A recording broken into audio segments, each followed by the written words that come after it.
नमस्कार दोस्तों, स्वागत है आपका top GK tricks YouTube channel पर।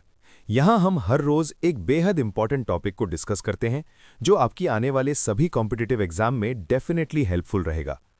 दोस्तों, आज हम बात करने जा रहे हैं दक्षिण भारत के उस साम्राज्य की जिसने मुस्लिम आक्रमणों के दौर में हिंदू संस्कृति को नई ऊर्जा दी।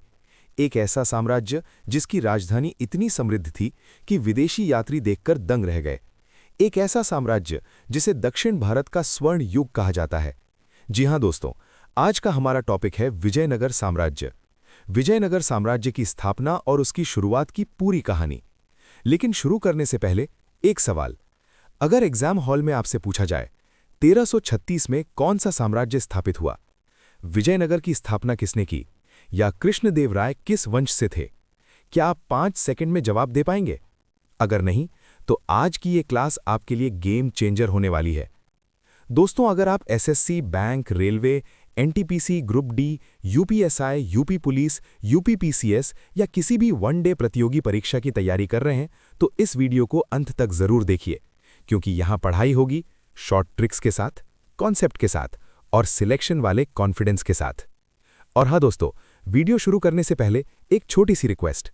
अगर आपने हमारे चैनल को अभी तक सब्सक्राइब नहीं किया है तो तुरंत सब्सक्राइब कर लीजिए, वीडियो को लाइक कीजिए, शेयर कीजिए और बेल आइकन दबाना बिल्कुल मत भूलिए, ताकि आने वाली हर क्लास की नोटिफिकेशन आपको सबसे पहले मिले। और हाँ, वीडियो को अपने उन दोस्तों तक जरूर भेजिए जो इतिहास से डरते हैं, क्योंकि यहाँ इतिहास रटाया नहीं जाता, समझाया जाता है और कॉन्सेप्ट बेस्ड तरीके से याद कराया जाता है, क्योंकि यहाँ मिलती है जीके की असली तैयारी। तो तैयार हो जाइए। अगले सेगमेंट में हम जानेंगे विजयनगर एम्पायर की पूरी कहानी, और ये भी जानेंगे कि विजयनगर के 4 राजवंश कौन कौन से थे और कैसे बना ये दक्षिण भारत का सबसे शक्तिशाली साम्राज्य। चलिए दोस्तों, स्टोरी शुरू करते हैं। आप ध्यान से सुनिए। कहानी की शुरुआत होती है 14वीं सदी से। चलते हैं 14वीं सदी की ओर। भारत का दक्षिणी भाग, दिल्ली सल्तनत का विस्तार बढ़ रहा था। दिल्ली सल्तनत दक्षिण भारत तक पहुंच चुकी है। मंदिर तोड़े जा रहे हैं, राजवंश गिर रहे हैं। काकतीय और होयसाल जैसे शक्तिशाली राज्य कमजोर पड़ रहे थे। इसी समय 2 भाई उठते हैं, हरिहर और बुक्का। वे पहले काकतीय राज्य में थे, फिर दिल्ली सल्तनत के अधीन आए, लेकिन बाद में अपने गुरु विद्यारण्य के मार्गदर्शन में 1336 ईस्वी में एक नए साम्राज्य की स्थापना करते हैं। नाम रखते हैं विजयनगर, अर्थात विजय का नगर। धीरे धीरे ये साम्राज्य दक्षिण भारत की शक्ति बन गया। दोस्तों ध्यान दीजिए, लोकेशन बहुत महत्वपूर्ण है, क्योंकि तुंगभद्रा नदी के किनारे बसा ये नगर प्राकृतिक रूप से सुरक्षित था। चारों तरफ पहाड़ियां, बीच में मजबूत किलेबंदी, यानी सुरक्षा प्लस रणनीति दोनों। दोस्तों, विजयनगर की स्थापना सिर्फ एक राज्य बनाना नहीं था, ये दक्षिण भारत में हिंदू संस्कृति, मंदिरों और परंपराओं की रक्षा का एक मिशन था। धीरे धीरे ये साम्राज्य इतना शक्तिशाली बना कि बहमनी सल्तनत और अन्य दक्कन राज्यों को टक्कर देने लगा। आगे चलकर यही साम्राज्य देगा हमें कृष्णदेव राय जैसा महान शासक, जिसके समय को विजयनगर का स्वर्ण युग कहा जाता है। लेकिन वो कहानी हम विस्तार से अगले भाग में पढ़ेंगे। अभी के लिए इतना समझ लीजिए, विजयनगर की शुरुआत 1336 में हुई। संस्थापक हरिहर और बुक्का थे, गुरु विद्यारण्य थे, राजधानी हम्पी थी और उद्देश्य था दक्षिण भारत की शक्ति को संगठित करना। इसके 4 वंश हुए। 1 संगम वंश, 2 सलूव वंश, 3 तुलुव वंश, 4 अरविदु वंश। संगम वंश में इंपॉर्टेंट राजा जैसे हरिहर 1, बुक्का 1, हरिहर 2, देवराय 1, देवराय 2 और इंपॉर्टेंट ये है कि देवराय 2 के समय साम्राज्य अत्यधिक मजबूत हुआ। सेकंड, सलूव वंश की सत्ता सलूव नरसिंह ने संभाली। उसके बाद फिर आता है तुलुव वंश, स्वर्ण युग, और 1509 में गद्दी पर बैठते हैं कृष्णदेव राय। उन्होंने उड़ीसा को हराया, बहमनी शासकों को पराजित किया, मंदिर निर्माण कराया, साहित्य को संरक्षण दिया, अष्टदिग्गजों को संरक्षण दिया। उनके दरबार में 8 महान कवि थे। प्रशासन, नायक व्यवस्था, प्रांतों में नायक, कर प्रणाली विकसित, सेना मजबूत। अर्थव्यवस्था, कृषि समृद्ध, हीरे जवाहरात, विदेशी व्यापार, अरब और पुर्तगाली व्यापारी। पतन 1565, तालीकोटा का युद्ध, दक्कन सल्तनत की संयुक्त सेना, रामराय पराजित, हम्पी लूटा गया। लास्ट और आखिरी अरविदु वंश 1570 से 1646। तालीकोटा युद्ध के बाद सत्ता संभाली, लेकिन साम्राज्य कमजोर हो चुका था और यहीं से पतन की शुरुआत होती चली गई और विजयनगर एम्पायर समाप्त हो गया। तो दोस्तों, आपने कहानी को बड़े ध्यान से सुना और समझा होगा। अब चलते हैं इसके डिटेल्ड वर्जन की तरफ और विजयनगर एम्पायर के बारे में एक एक करके विजुअलाइज करते हैं और अपने नोट्स तैयार करते हैं एग्जाम के लिए इजी वे में। जैसा कि दोस्तों आपने कहानी में समझा, विजयनगर साम्राज्य की स्टार्टिंग से लेकर उसका अंत कहाँ हुआ और कौन-कौन से इसमें फेमस राजा रहे, जिनके बारे में आपने धीरे-धीरे समझा। पूरी कहानी का आपने एंजॉय किया होगा। आई होप आपको कहानी समझ में आई होगी। अब वन बाय वन हम विजयनगर साम्राज्य के बारे में क्या-क्या इंपॉर्टेंट फैक्ट थे, क्या-क्या जो ज़रूरत की चीज़ें हैं, वो हमारे एग्ज़ाम के हिसाब से उनको थोड़ा-थोड़ा करके क्या करेंगे, समझ लेंगे। तो चलिए शुरुआत करते हैं। देखिए, विजयनगर साम्राज्य की स्थापना 1336 से 1646, यानी कि जो टोटल टाइम पीरियड है, जो टाइम ड्यूरेशन है, वो कितना है? 1336 में इसकी स्थापना हुई और 1646 में इसका अंत होगा। देखिए कैसे-कैसे स्थापना इसकी 1336 में हुई। इसके संस्थापक, जैसे मैंने आपको बताया, हरिहर प्रथम और बुक्का, यानी कि हरिहर और बुक्का नाम के दो फेमस रूलर हुए जिन्होंने इसकी स्थापना की। इनके गुरु के मार्गदर्शन में, जिनके गुरु का नाम क्या था? विद्यारण्य स्वामी, जैसा कि आपने कहानी में सुना होगा। मेन जो इसका स्थान है, जो बहुत पूछा जाता है एग्जाम में, वो है तुंगभद्रा नदी के किनारे, यानी कि वर्तमान और हम्पी। जो वर्तमान में हम्पी पड़ती है, उस जगह का नाम है, जो अभी की मैं जिसके लिए बात कर रहा हूँ, विजयनगर साम्राज्य की।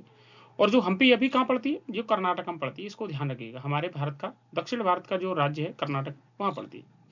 देखिए, इसकी स्थापना का मेन उद्देश्य था क्या? आखिर ऐसा हुआ क्यों जिसके कारण विजयनगर साम्राज्य को अलग स्थापित करना पड़ा? इसका मेन उद्देश्य ये था। देखिए, स्थापना का उद्देश्य जैसे मैंने लिखा है कि दक्षिण भारत के जितने भी मुस्लिम आक्रमण थे, उनको रोकने के लिए और अपने साम्राज्य को बचाने के लिए इसकी स्थापना का श्रेय किया गया। लेकिन हुआ क्या आखिर ऐसा? देखिए, जो बहमनी वंश था ना, जो दक्षिण भारत में मुस्लिम आक्रमण थे, उसमें से एक इंपॉर्टेंट वंश था जिसका नाम था बहमनी साम्राज्य। उससे बचाने के लिए इसकी स्थापना हुई थी। तो बहमनी वंश के बारे में भी हम अगले अगले वीडियो में पढ़ेंगे। अभी आप समझ लीजिए कि विजयनगर साम्राज्य को जो स्थापित किया गया था, उसका मेन रीजन क्या था? दक्षिण भारत के मुगल आक्रमणों को रोकना, खासकर बहमनी वंश। देखिए, समझते हैं इसके बारे में। इसमें टोटल कितने वंश हुए? तो देखिए, विजयनगर साम्राज्य के टोटल 4 वंश हुए। कौन कौन से? नंबर 1, देखिए, नंबर 1 कौन सा है? सुलभ, सॉरी, संगम। नंबर दूसरा कौन सा है? सुलभ। नंबर तीसरा कौन सा? तुलुभ। और चौथा अरिविडु। तो यानी कि संगम, सुलभ, तुलुभ और अरिविडु। अब धीरे धीरे इसके बारे में समझने की कोशिश करेंगे। पहले सबसे सर्वप्रथम मैं आपको बता दूं कि इनको याद कैसे करेंगे। अक्सर करके भूलने के लिए कोई जिम्मेदारी से काम भी करेंगे, तब भी हम उसको क्या करेंगे? भूल जाते हैं। तो उसकी जिम्मेदारी को पूर्ण करने के लिए हम ऐसा भूले ना, तो ये मेरी जिम्मेदारी है कि मैं आपको याद कराऊं ट्रिक से। तो देखिए, मैंने एक छोटी सी ट्रिक रखी है, आप उसको आसानी से याद कर लेंगे। देखिए क्या है ट्रिक, समझते हैं। देखिए, विजयनगर साम्राज्य को याद करने के लिए एक इंपॉर्टेंट ट्रिक समझिए। देखिए, ट्रिक है सासू तू आ। क्या है ट्रिक? सासू तू आ। बस इतना ही याद करना है, सासू तू आ। देखिए क्या है? देखिए, पहला सा है जो, उससे बनेगा संगम वंश, फिर सू से बनेगा सुलभ वंश, फिर तू से बनेगा तुलुभ वंश और आ से बनेगा अरिविडु। बहुत ही सिंपल ट्रिक है, आसानी से आप इसको याद कर सकते हैं। बिल्कुल फ्लो में आप एक बार बोल दीजिए, आप जीवन में दोबारा कभी नहीं बोलेंगे और आसानी से इन वंशों को याद कर लेंगे। तो देखिए, आई होप आपको ये ट्रिक समझ में आई होगी। अगर समझ में आई है तो मेरे साथ इनका रिवीजन भी करते जाएंगे साथ साथ। देखिए देखिए, एक एक करके सारे वंशों को समझते हैं और उनके बारे में थोड़ा थोड़ा जानते हैं। देखिए, सबसे पहला था संगम वंश। जैसे मैंने आपको ट्रिक में बताया था, सा सु तू आ, तो सा से पहला बनेगा संगम वंश। तो उसमें क्या रहा? देखिए समझिए, इसकी जो स्थापना थी वो हरिहर फर्स्ट ने की। राजधानी इसने बनाया विजयनगर, यानी कि जो करंट में अभी क्या है? हम्पी। कहाँ पड़ती है? कर्नाटक में पड़ती है। आप याद रखेंगे इसे। दूसरी चीज इससे जो इंपॉर्टेंट है वो ये है कि हरिहर प्रथम को एक उपाधि दी गई जिसका नाम था महाराजा धीराज। ये क्वेश्चन पूछा गया, इसको ध्यान रखिएगा। संगम वंश के फेमस राजा जिसको हरिहर जिसको महाराजा धीराज की उपाधि दी गई, वो कौन था? हरिहर प्रथम।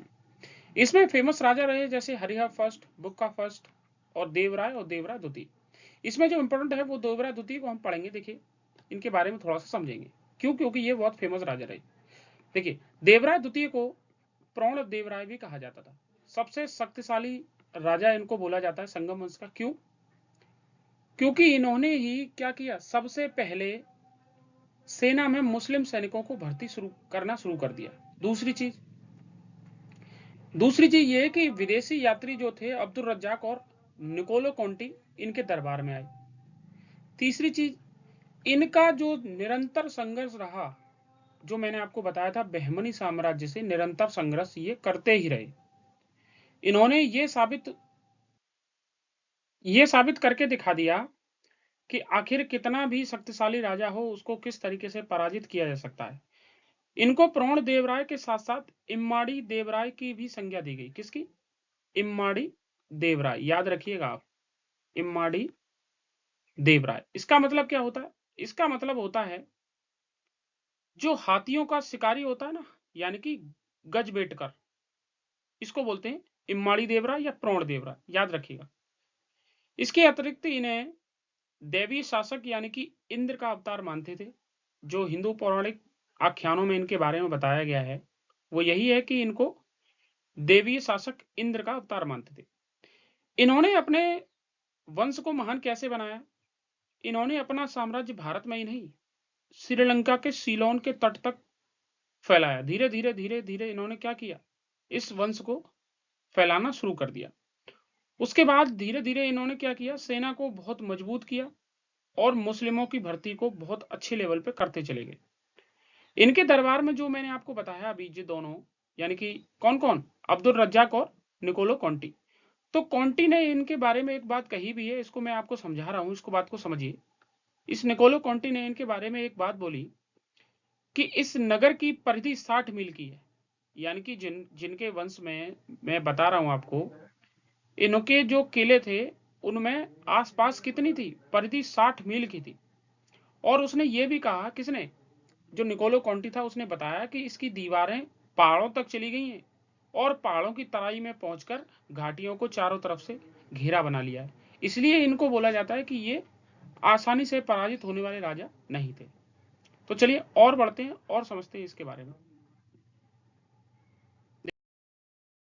देखिए अगला वंश जो था वो सुलभ वंश था। अब सुलभ वंश में कुछ खास रहा नहीं, क्योंकि ये इसका सबसे छोटा वंश था। किसका? विजयनगर साम्राज्य का सबसे छोटा वंश। रीजन ये रहा क्योंकि इसमें क्या है, कुछ खास हुआ नहीं। इसकी स्थापना वीर जो सुलभ थे ना, सुलभ नरसिंह, इन्होंने की और इनका काल बहुत छोटा रहा और ये अस्थिर रहा, मतलब रुक नहीं पाया। और इनके टाइम पीरियड पे क्या हुआ, बहुत आक्रमण हुए और इनको बंदी बना लिया गया। जो उड़ीसा के फेमस राजा होंगे गजपति शासक, उन्होंने इनको बंदी बना लिया और उनकी हत्या कर दी। इसलिए क्या हुआ कि इनका वंश ज्यादा चल नहीं पाया और ये वंश बहुत जल्दी समाप्ति की ओर चला गया। लेकिन अगला वंश जो आया वो था तुलुप वंश। और तुलुप वंश की स्थापना 1505 ईस्वी में वीर नरसिंह के द्वारा हुई। ये बहुत फेमस शासक था, इसके बारे में समझेंगे। वीर नरसिंह के बाद एक और महान शासक आए जिनका नाम था कृष्णदेव राय।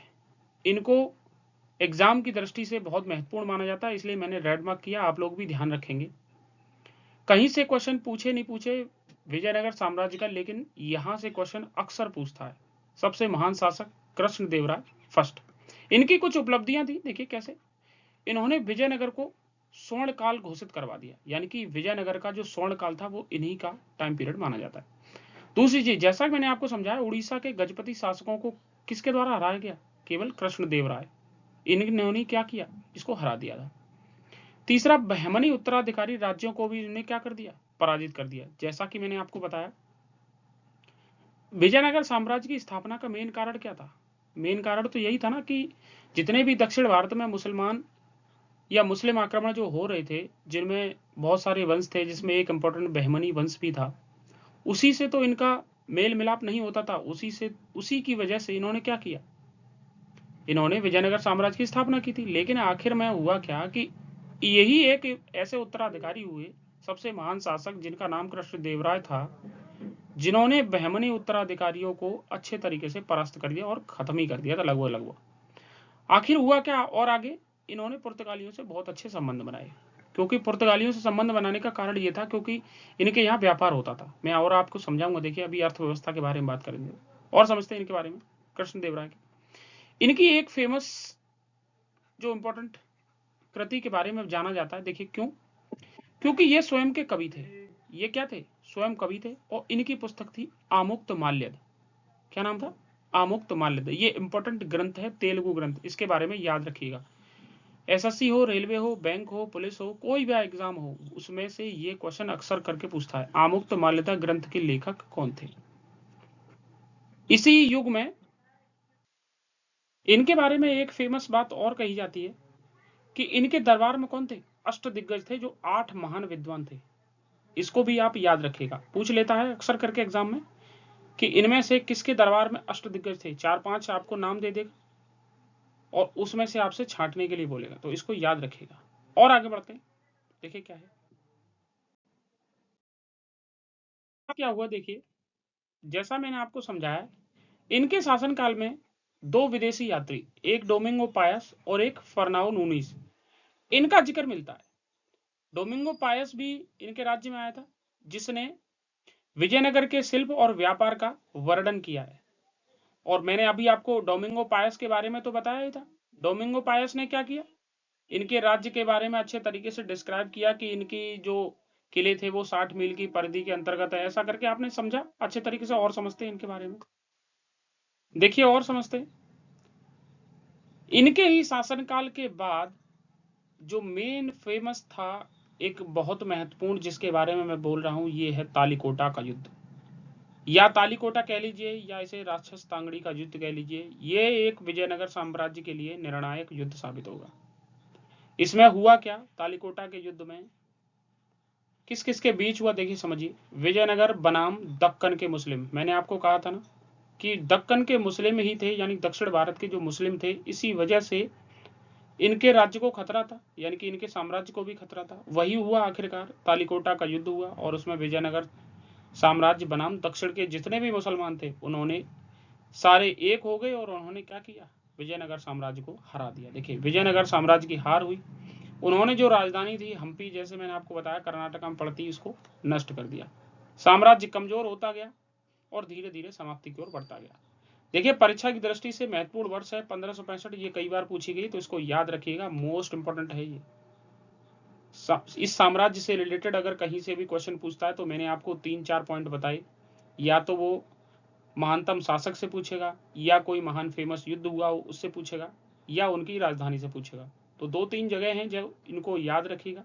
बाकी और आगे मैंने इनको अच्छे तरीके से डिस्क्राइब भी किया है, उस टेबल को भी आप समझेंगे। इसके बाद चलते हैं। देखिए इसके बाद है अरिविडु वंश। जैसा कि मैंने आपको बताया, तालिकोटा का युद्ध हुआ, उसके बाद सत्ता तहस नहस हो गई, कुछ खास नहीं रहा अरिविडु वंश में। इसका संस्थापक था तिरुमल। इसने राजधानी पेनुकोंडा सबसे पहले बनाई, उसके बाद चंद्रागिरी ट्रांसफर कर दी, उसके बाद वेल्लोर। मतलब कुछ खास नहीं हुआ, कमजोर प्रशासन हुआ।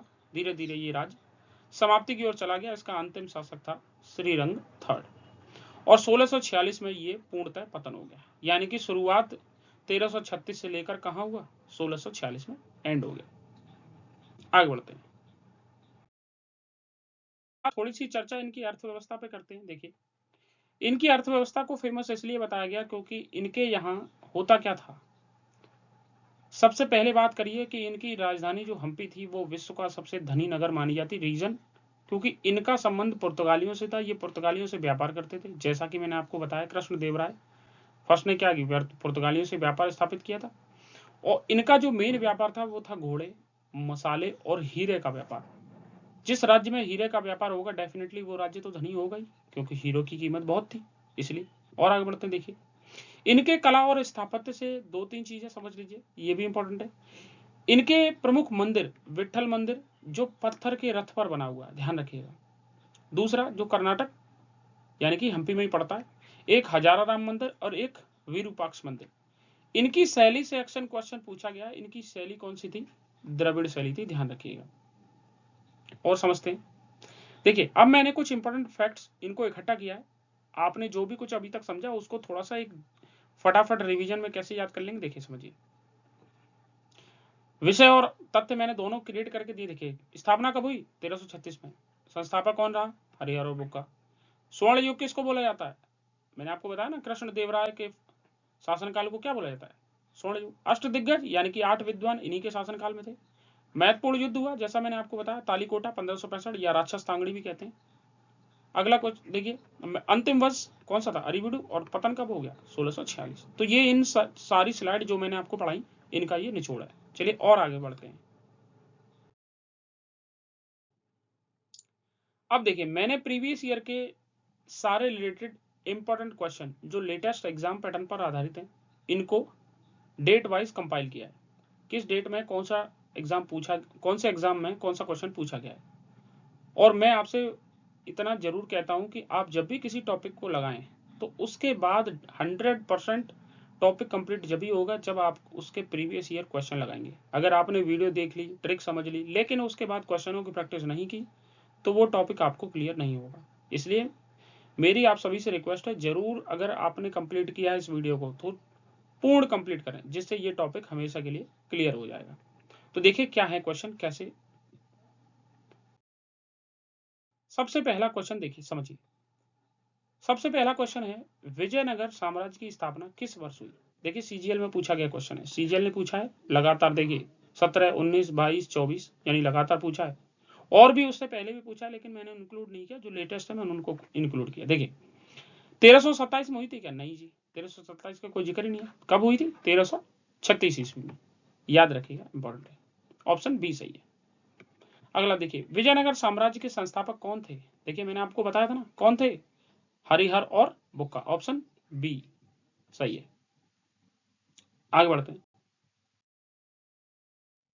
अगला क्वेश्चन, विजयनगर साम्राज्य की राजधानी कहां थी? देखिए, मैंने आपको बताया ना, अच्छे तरीके से याद होगी आपको, हम्पी। कहां पड़ती है? कर्नाटका में। अगला क्वेश्चन देखिए, जैसा कि मैंने आपको बताया, हरिहर और बुक्का के गुरु कौन थे?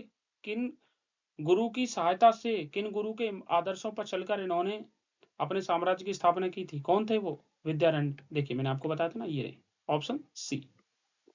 आगे बढ़ते हैं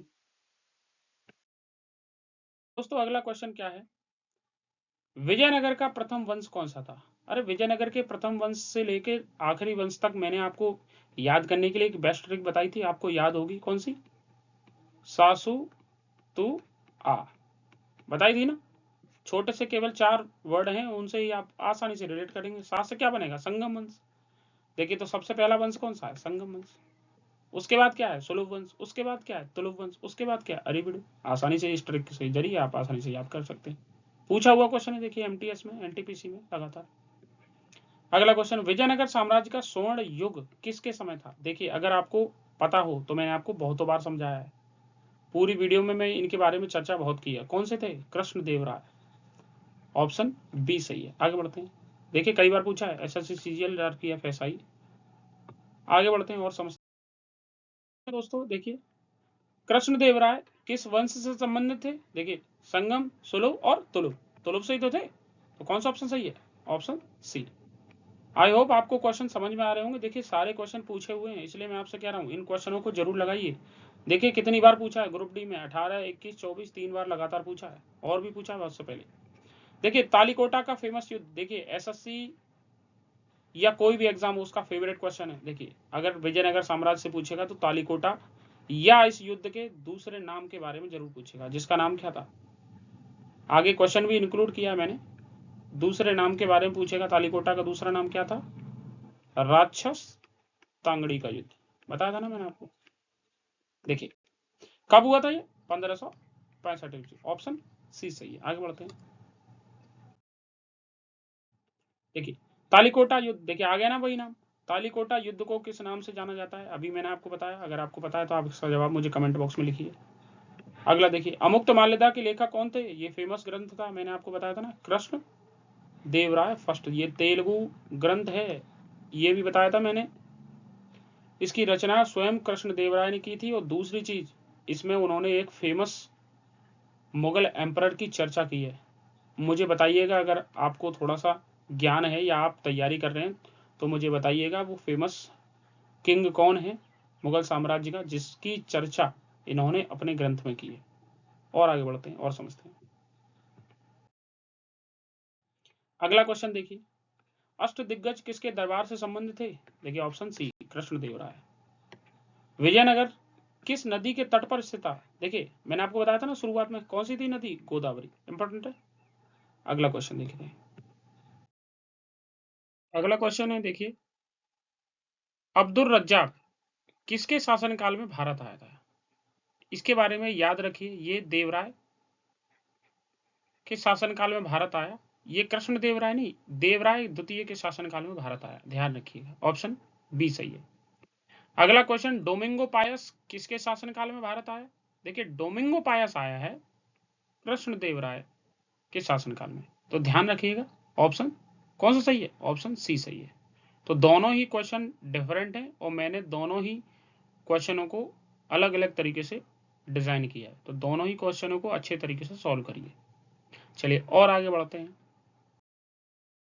अगला देखिए, विजयनगर साम्राज्य की स्थापत्य शैली कौन सी थी? देखिए मैंने आपको बताया था ना, कौन सी थी? द्राविड़ शैली थी, याद रखिएगा। इन मंदिरों का जिक्र किया गया जिसमें, उसके लिए। आगे बढ़ते हैं। अगला क्वेश्चन, विट्ठल मंदिर किसके लिए प्रसिद्ध है? मैंने आपको बताया था ना, पत्थर का रथ है, पत्थर का रथ, हम्पी में ही पड़ता है, कर्नाटका में। अगला क्वेश्चन देखिए, अगला क्वेश्चन है, विजयनगर का पतन किस युद्ध के बाद माना जाता है? देखिए तालीकोटा का युद्ध, या फिर इसी को बोलते हैं राक्षस तांगड़ी का युद्ध, 1565 ईस्वी, याद होगा आपको। ऑप्शन बी सही है। अगला क्वेश्चन, विजयनगर के अंतिम प्रमुख शासक माने जाते हैं, इसका जवाब आप मुझे कमेंट बॉक्स में जरूर दीजिए। जितने क्वेश्चन मैंने आपको पूछे उन सब का जवाब आप मुझे कमेंट बॉक्स में लिखिए, जिससे मुझे पता चले कि आपने वीडियो को पूरा देखा और आपको आई होप ये वीडियो समझ में आई होगी। Thank you. दोस्तों, मैं उम्मीद करता हूं कि आपको ये वन शॉट क्लास समझने में आसान लगी होगी और रिवीजन के लिए भी काफ़ी हेल्पफुल रही होगी। अब एक छोटा सा रिक्वेस्ट है आपसे, अगर आपको ये वीडियो हेल्पफुल लगा हो, अगर आपको लगा हो कि ये क्लास आपके एग्जाम के काम की है, तो वीडियो को लाइक ज़रूर करें, अपने दोस्तों के साथ शेयर करें और ऐसे ही जीके, हिस्ट्री और एग्जाम ओरिएंटेड कंटेंट के लिए हमारे चैनल को सब्सक्राइब ज़रूर करें, क्योंकि यहाँ आपको one shot classes, concept plus trick based teaching और एग्जाम फोकस्ड कंटेंट लगातार मिलता रहेगा। ध्यान रखिए, याद रखिए, सिलेक्शन किसी जादू से नहीं, डेली रिवीजन और सही स्ट्रैटेजी से होता है।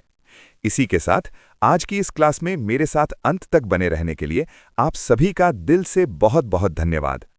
मिलते हैं अगले वीडियो में एक नए इंपॉर्टेंट टॉपिक के साथ। तब तक पढ़ते रहिए, जुड़े रहिए और सिलेक्शन की तैयारी करते रहिए। जय हिंद।